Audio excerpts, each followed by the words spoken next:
Okay, I want to show you guys this site. I'm going to give you the link also. But take note up here. You can click on all of these guys. Middle East, you see the selection. America, of course, they're saying America. This is, and you would click down here to different countries located in the continent of America. USA. So let's just say you see this map here, and we want to see what this is, or this elephant.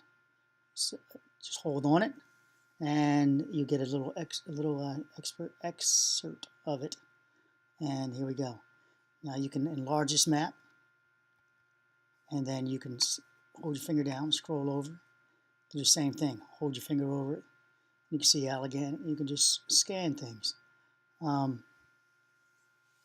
Okay, so you can do the same thing through everything here. All these countries up here. Hope you guys enjoy this. This is a good link I'm going to share with you.